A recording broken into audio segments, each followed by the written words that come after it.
Bridges are frequently seen as an engineer's responsibility, rather than an architect's.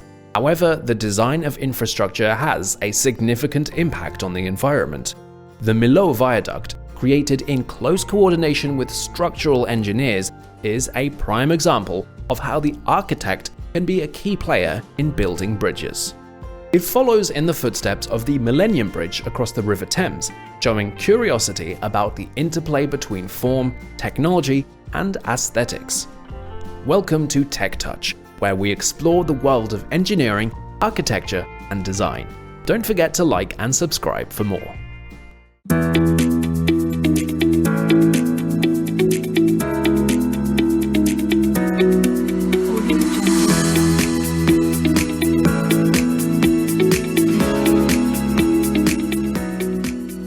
During the 1980s, excessive traffic near Millau in the Tarn Valley caused considerable congestion, especially during vacations. This was particularly the case during the holiday season. Many potential solutions were investigated to address this problem, including constructing a bridge that would span the river and the gorge valley. In 1996, following considerable planning and discussions with architects and engineers, a cable-stayed design featuring multiple spans was selected as the preferred option. In August 2001, Eiffage was given the contract to construct the viaduct. Shortly after, the business established a subsidiary, Compagnie Eiffage du Viaduct de Millau, to manage the undertaking. The Millau Viaduct, a groundbreaking bridge created by Michel Villageot, Norman Foster, and Arcadis, is today a well-known landmark in France. After the Ministry of Public Works decided to offer the building and maintenance of the Millau Viaduct as a grant or contract, an international call for tenders was published in 1999.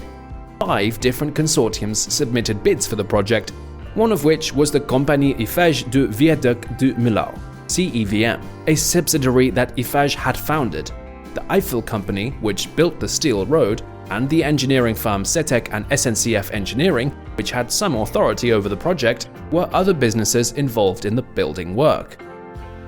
Freyssinet, a Vinci Group affiliate, placed the cable stays, and the pillar heads were pre-stressed by Eiffage's pre-stressed division. The Walloon engineering company Graiche from Liège, Belgium, designated the steel road deck and the hydraulic action of the road deck. They also performed general and resistance calculations for winds up to 225 km an hour. Perry supplied the bridge piers sliding shutter technology. With architect Norman Foster, the CEVM successfully got the bid, which decreased technical uncertainties, simplified the contract negotiation process, cut down on public expenditures, and sped up construction. The cost to build the bridge was around 394 million euros, and an extra 20 million euros was spent on a toll plaza located approximately 6 kilometers north of the viaduct. The firm in charge of constructing the bridge, Eiffage, provided the funding and concession to levy tolls for 75 years, or until 2080. However, if the concession brings in a lot of money, the government of France has the choice to take over the management of the bridge as early as 2044. During construction, 127,000 cubic meters of concrete were needed, along with 19,000 tons of reinforced steel and 5,000 tons of pre-stressed steel for the cables and shrouds. According to Eiffage, the bridge will last at least 120 years. Situated in southwestern France, the bridge connects Clermont-Ferrand with Béziers across the Massif Central. The A75 offers a fast route from Paris to Barcelona and the Mediterranean coast. The bridge crosses the River Tarn, which flows through a breathtaking gorge between 2 elevated plateaus. Interestingly, 2 different interpretations of the topography presented 2 potential structural strategies, celebrating crossing the river or expressing the difficulty of traversing the 2.46 kilometers between 2 plateaus most practically and beautifully. The second reading proposed the most suitable structural solution, despite the fact that historically the river was the geological generator of the landscape because of how narrow it is at this point. The bridge is a mastered construction that is cable-stayed. It is delicate, see-through, and has the maximum span between its columns. Its construction broke multiple records, including the world record for Europe's highest pylons and the highest road bridge deck. Additionally, it surpassed the Eiffel Tower as the tallest structure in France. Its portions range in length from 342 meters to 342 meters, and its piers range in height from 75 meters to 245 meters, with the masts rising an additional 87 meters above the road deck. To handle the expansion and contraction of the concrete deck, each column divides into two thinner, more flexible columns below the highway, generating an A-frame above deck level. This allows the concrete deck to expand and contract without causing any damage to the roadway. Both the structural loads that the columns are designed to support and the elevation profile of the columns can be reduced thanks to the tapered shape of the columns. Not only does this offer the bridge a striking silhouette, but more importantly, it also creates the least amount of intervention in the surrounding terrain. The bridge has been highly successful, as evidenced by the fact that nearly 10 million cars travel over the viaduct each and every year. The construction company that sponsored this project, defy, is being repaid for the cost of the bridge's construction using the tolls collected from bridge users. Visitors worldwide flock to this majestic construction to marvel at the viaduct, which has developed a reputation as a well-liked destination for tourists. Even for significant events, such as the culmination of the Tour de France final stage in 2005, the bridge was used as a backdrop. In terms of its upkeep, the bridge is subjected to constant inspection to guarantee both its security and functionality for an extended period of time. Inspections are performed regularly, and any necessary fixes are completed quickly.